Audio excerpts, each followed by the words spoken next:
വനിതകൾ ഭരിക്കുന്ന അമ്മയിൽ തമ്മിലടി രൂക്ഷം. വൻ സാമ്പത്തിക തിരിമറികൾ ചേരിപ്പോരിന് കാരണം.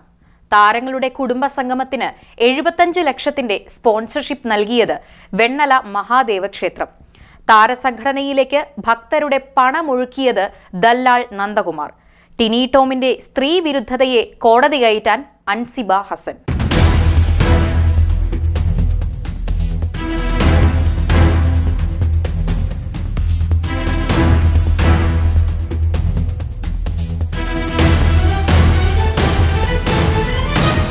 മലയാള സിനിമാ താരങ്ങളുടെ സംഘടനയായ അമ്മയിൽ ഇപ്പോൾ നടക്കുന്ന പ്രശ്നങ്ങൾക്കെല്ലാം കാരണം വൻ സാമ്പത്തിക ഇടപാടുകളെന്ന് സൂചന.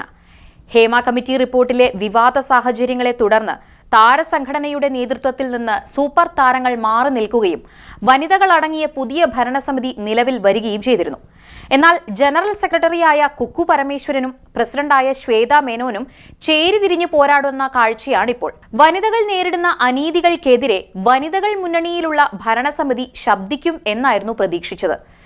എന്നാൽ ജോയിന്റ് സെക്രട്ടറി അൻസിബ ഹസൻ ഉൾപ്പെടെയുള്ള വനിതകൾ ഭരണസമിതി അംഗമായ ടിനി ടോമിൽ നിന്ന് വംശീയ അധിക്ഷേപം ഉൾപ്പെടെ നേരിടുന്നു എന്ന് പരാതിപ്പെടുകയാണ്. അമ്മയിൽ ഭാരവാഹികൾ തമ്മിലുള്ള തർക്കങ്ങളും ചേരിപ്പോരും മുറുകുന്നതിനിടെ നിലവിലെ പൊട്ടിത്തെറിയുമായി ബന്ധപ്പെട്ട സാമ്പത്തിക തട്ടിപ്പിന്റെ കഥകളാണ് ഉയരുന്നത്. കുടുംബമേളയുടെ സൗണ്ട് സിസ്റ്റം വാടകയ്ക്കെടുത്തതിൽ വൻ തുക വെട്ടിപ്പ് നടത്തിയെന്ന് ഒരു വിഭാഗം ആരോപിച്ചു.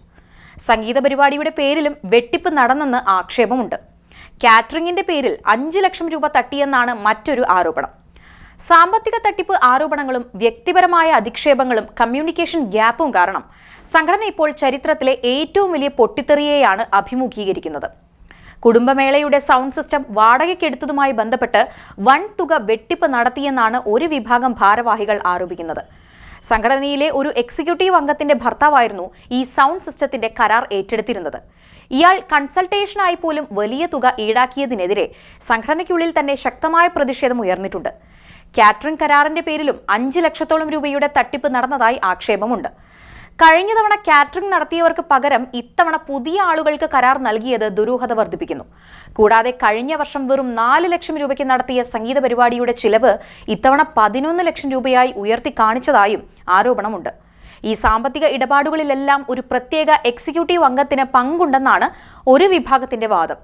ഇതിനു പുറമെ അമ്മയിലെ പൊട്ടിത്തെറികൾക്ക് പിന്നാലെ രൂപീകരിച്ച അച്ചടക്ക സമിതിക്ക് വേണ്ടി മാത്രം ജനറൽ സെക്രട്ടറി മറ്റുള്ളവരോട് ആലോചിക്കാതെ 95,000 രൂപ ചിലവാക്കിയതായും കുറ്റപ്പെടുത്തലുകളുണ്ട്. അമ്മ കുടുംബസംഗമത്തിന്റെ പ്രധാന സ്പോൺസറായി ദല്ലാൾ നന്ദകുമാർ വന്നതും ചർച്ച ചെയ്യപ്പെടുകയാണ്. നന്ദകുമാർ ചെയർമാനായ വെണ്ണല മഹാദേവ ക്ഷേത്രവുമായി 75 ലക്ഷം രൂപയുടെ സ്പോൺസർഷിപ്പിന് ധാരണയിലെത്തിയിരുന്നു. കുക്കു പരമേശ്വരനും ദല്ലാൾ നന്ദകുമാറുമാണ് സ്പോൺസർഷിപ്പ് കരാറിൽ ഒപ്പുവെച്ചത്. ശ്വേത മേനോനാണ് സ്പോൺസർഷിപ്പിന് ബന്ധപ്പെട്ടതെന്ന് ദല്ലാൾ നന്ദകുമാർ വ്യക്തമാക്കി. ഘട്ടം ഘട്ടമായി പണം നൽകണമെന്നായിരുന്നു ധാരണ. 30 ലക്ഷം രൂപ ക്ഷേത്രം മുൻകൂറായി നൽകി. എക്സിക്യൂട്ടീവ് കമ്മിറ്റിയിൽ അൻസിബ ഇതിനെ എതിർത്തെങ്കിലും ഭൂരിപക്ഷ പിന്തുണയോടെ സ്പോൺസർഷിപ്പ് സ്വീകരിക്കാൻ തീരുമാനിക്കുകയായിരുന്നു. തെരഞ്ഞെടുപ്പ് സമയത്ത് യുവാക്കളെ വോട്ട് ചെയ്യിക്കുന്നതിനായി കേന്ദ്ര സർക്കാരിന്റെ ക്യാമ്പയിൻ ആരംഭിച്ചിരുന്നു. ആ ക്യാമ്പയിൻ ഏറ്റെടുത്തത് അമ്മയിലെ 1-2 എക്സിക്യൂട്ടീവ് അംഗങ്ങൾ ചേർന്നായിരുന്നു. തട്ടിക്കൂട്ട് കമ്പനി ഉണ്ടാക്കിയാണ് ഇത്തരത്തിൽ ക്യാമ്പയിൻ ഏറ്റെടുത്തതെന്നും തെരഞ്ഞെടുപ്പ് കമ്മീഷന്റെ പണം പോലും തട്ടിയെടുത്തെന്നുമുള്ള ആരോപണങ്ങളും ഉയർന്നിരുന്നു. ആരോപണങ്ങളുടെ അടിസ്ഥാനത്തിൽ 2 ചേരിയിലാണ് എക്സിക്യൂട്ടീവ് അംഗങ്ങൾ ഉള്ളത്. സാമ്പത്തിക തർക്കങ്ങൾക്കൊപ്പം അമ്മയെ ഉലയ്ക്കുന്നത് നടി അൻസിബ ഹസനും നടൻ ടിനി ടോമും തമ്മിലുള്ള വ്യക്തിപരമായ പോരാണ്. ടിനി ടോം തനിക്കെതിരെ നിരന്തരം വ്യക്തിഹത്യ നടത്തുന്നുവെന്നും തന്നെ മതതീവ്രവാദി എന്നും ജിഹാദി എന്നും വിളിച്ചെന്നും ആരോപിച്ചാണ് അൻസിബ അമ്മയിൽ നിന്നും രാജിവെച്ചത്. ടിനി ടോമിനെതിരെ നിയമ നടപടികളുമായി മുന്നോട്ടു പോകാനാണ് അൻസിബയുടെ തീരുമാനം. ഇതിനായി അഭിഭാഷകരുമായി ചർച്ച നടത്തി നിയമോപദേശം തേടിയ നടിക്ക് പരാതി നിയമപരമായി നിലനിൽക്കുമെന്ന ഉറപ്പ് ലഭിച്ചിട്ടുണ്ട്. വരും ദിവസങ്ങളിൽ തന്നെ കേസ് ഫയൽ ചെയ്യാനാണ് നീക്കം. അൻസിബയുടെ ആരോപണങ്ങൾക്ക് കരുത്തു പകർന്ന് നടി നീന കുറുപ്പും രംഗത്തെത്തിയിട്ടുണ്ട്. മെയ് 12 തന്നെ നീന കുറുപ്പ് ടിനി ടോമിനെതിരെ അമ്മയിൽ പരാതി നൽകിയിരുന്നു. കുടുംബസംഗമത്തിന്റെ റിഹേഴ്സലിനിടെ ടിനി ടോം തന്നെ പരസ്യമായി അപമാനിച്ചെന്നും അസഭ്യവും അശ്ലീല പ്രയോഗങ്ങളും നടത്തിയെന്നും പരാതിയിൽ പറയുന്നു. ശാരീരികമായി ആക്രമിക്കാൻ ശ്രമിച്ച ടിനി ടോം സ്ത്രീത്വത്തെ അപമാനിക്കുന്ന രീതിയിലാണ് പെരുമാറിയതെന്നും ഇത് ഒറ്റപ്പെട്ട സംഭവമല്ലെന്നും നീന കുറുപ്പ് വ്യക്തമാക്കി. ഈ കേസിൽ നീന കുറുപ്പിനെ പ്രധാന സാക്ഷിയാക്കാനാണ് അൻസിബയുടെ തീരുമാനം. എന്നാൽ ഈ ആരോപണങ്ങളെല്ലാം ടിനി ടോം പൂർണ്ണമായും തള്ളിക്കളഞ്ഞു. സ്വന്തം തിരക്കുകൾ കാരണമാണ് രാജിവെക്കുന്നതെന്നാണ് അൻസിബ ആദ്യം പറഞ്ഞിരുന്നതെന്നും ഇപ്പോൾ നടക്കുന്നത് സംഘടനയിൽ പ്രവർത്തിക്കുന്നവരെ തകർക്കാനുള്ള ആസൂത്രിത ഗൂഢാലോചനയാണെന്നും ടിനി പ്രതികരിച്ചു. സ്റ്റേജ് ഷോകൾ നടക്കുമ്പോൾ അങ്ങോട്ടും ഇങ്ങോട്ടും ബഹളങ്ങളും ചീത്തവിളികളും ഉണ്ടാകാറുണ്ടെന്നും അതല്ലാതെ ആരോടും മോശമായി പെരുമാറിയിട്ടില്ലെന്നും വ്യക്തമാക്കിയ ടിനി ടോം തന്റെ സുഹൃത്തുക്കളെല്ലാം മുസ്ലിങ്ങളാണെന്നും താൻ ആരെയും ജിഹാദി എന്ന് വിളിച്ചിട്ടില്ലെന്നും കൂട്ടിച്ചേർത്തു.